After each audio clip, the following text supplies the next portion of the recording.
77માં પ્રજાસત્તાક પર્વની રાજ્યકક્ષાની ઉજવણી વાવ થરાદમાં યોજાશે। વિવિધ સાંસ્કૃતિક કાર્યક્રમોની પ્રસ્તુતિનું આયોજન રાજ્યપાલ આચાર્ય દેવવ્રત મુખ્યમંત્રી ભૂપેન્દ્ર પટેલની ઉપસ્થિતિમાં કરાવશે ધ્વજવંદન। નાયબ મુખ્યમંત્રી અમદાવાદમાં મકરબા ખાતે ધ્વજવંદન કાર્યક્રમમાં થશે સહભાગી।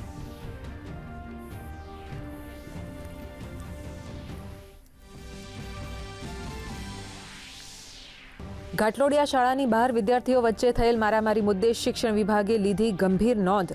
શિક્ષણ મંત્રીએ પ્રતિક્રિયા આપતા કહ્યું, ડીઈઓ પાસે મંગાવાયો વિગતવાર અહેવાલ। ઈજાગ્રસ્ત વિદ્યાર્થી દ્વારા એફઆઈઆર કરાઈ દાખલ। 6 જેટલા આરોપીઓ રાઉન્ડ અપ કરાયા।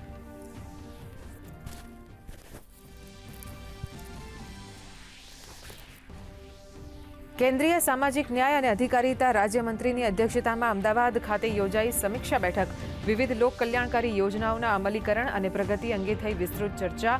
કેન્દ્રીય રાજ્યમંત્રીએ કહ્યું, મેક ઇન ઇન્ડિયા અભિયાનથી દેશના ઔદ્યોગિક ઉત્પાદનમાં નોંધાયો વધારો।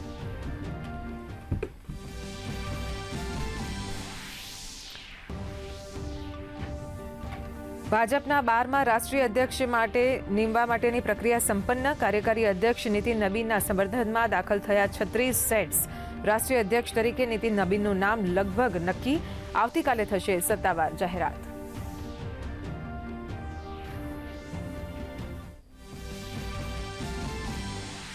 સંયુક્ત આરબ અમીરાતના રાષ્ટ્રપતિ શેખ મોહમ્મદ બિન ઝાયદ નયાન આજથી ભારતના પ્રવાસે। પીએમ મોદીએ તેમના નિવાસસ્થાને કર્યું ભાવભીનું સ્વાગત। બંને નેતાઓ વચ્ચે વેપાર, ઉર્જા, રોકાણ અને વ્યૂહાત્મક ભાગીદારી વધારવા પર ચર્ચા થવાની શક્યતા।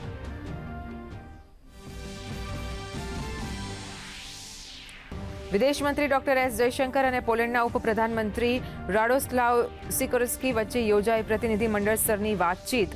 વિદેશ મંત્રીએ વ્યૂહાત્મક ભાગીદારી વધારવા પર આપ્યો ભાર, તો સિરોસ્કીએ આતંકવાદ મુદ્દે ભારતના વલણનું કર્યું સમર્થન।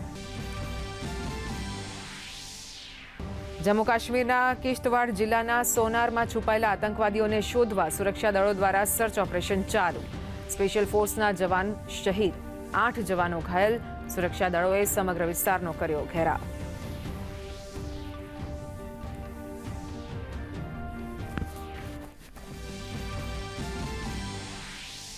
દરિયાકાંઠાની સુરક્ષાને વધુ મજબૂત કરવાના ઉદ્દેશ સાથે કોસ્ટલ સાયક્લોથોનનું આયોજન।